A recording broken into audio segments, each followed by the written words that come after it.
Doris Lewis is an older black lady living in Georgia, and she used to have health insurance until her husband passed away a few years ago.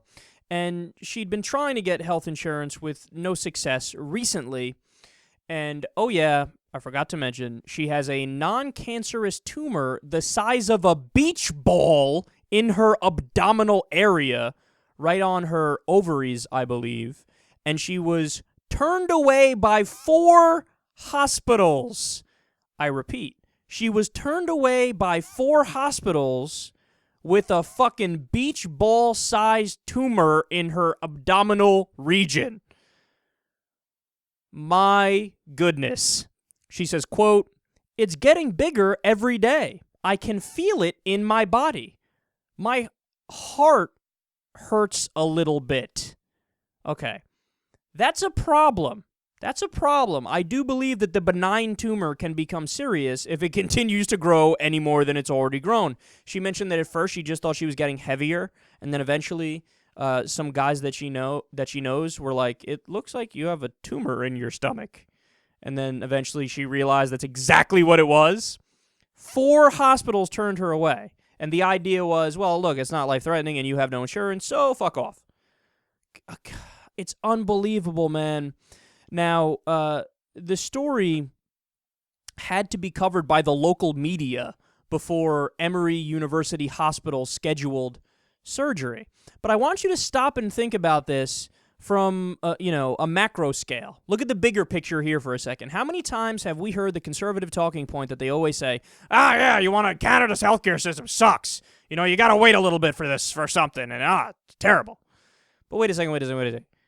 I just told you a story about how a woman has a beach ball-sized tumor and she got turned away by 4 hospitals. And you're going to complain about the Canadian healthcare system?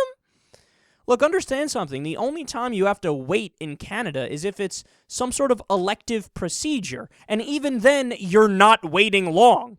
Okay, comparing that to the U.S. where you got beach ball-sized tumors being turned away with, nothing planned, no surgery, written down until she fucking contacted the media, okay? Never mind the fact that 45,000 people died every year because they don't have access to basic health care pre-Obamacare. They always mention, how many people die on those waiting lists?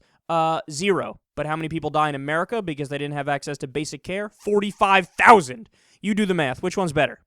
Or how about the fact that because the Republicans, the governors in the red states, they haven't accepted the Medicaid expansion under Obamacare, an extra 17,000 people are going to die now.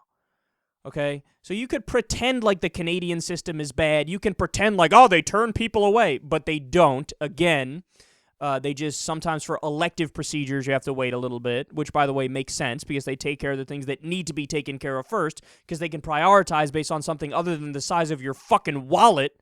Meanwhile, here in the U.S., beach ball tumor, get the fuck out of here. People don't realize, the system in the U.S. is beyond gross. Did you know that there were whole departments at health insurance companies for this thing called rescission? You know what rescission is? It's when you have people try to look back in contracts to find little things to weasel out of paying out on a claim. It's an entire department geared towards looking for fuck-ups in your contract so they can say, we're not going to pay out. The example I always give, because it was a huge story a while back, is a woman was denied life-saving cancer treatment because she had acne. So what did the insurance company say? You didn't disclose that. It's a pre-existing condition. We're not going to pay out on your claim. How amazing is that? This is what happens when you have a for-profit system.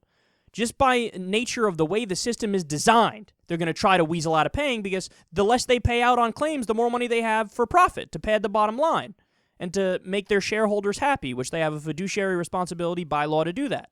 So when you have this perverse incentive structure, this is what happens. So the problem is not Canada. The problem is not universal healthcare systems. The problem is when we have a private insurance system and private hospitals. That's the issue. A lot of people are talking now about the VA scandal in the U.S., how there were waiting lists and people died. And I'm amazed by the length of the conversations about it. Of course, it's an interesting story and it's a long story. But you know what the answer is? Shut the fuck up and fund it more. That's the answer. Oh, hey, there were waiting lists and people died. Great. Give them more money, hire more people, and there won't be any fucking waiting lists. And also, by the way, you sent how many people to Iraq and Afghanistan where they got limbs blown off and they got sick and people got Gulf War syndrome and all that? And then now they come back and there's waiting lists because you sent them to war and you're going to blame the hospital? How about blaming the war itself, the fact that you sent them to this unnecessary, ridiculous war? You know? And meanwhile, that gets a lot of coverage, but what gets no coverage is the private health insurance system, the private health care system, and how it price gouges people on a regular basis, how people are dying because they don't have access to basic care. I mean, this is the problem, and it's not being covered in the proper light.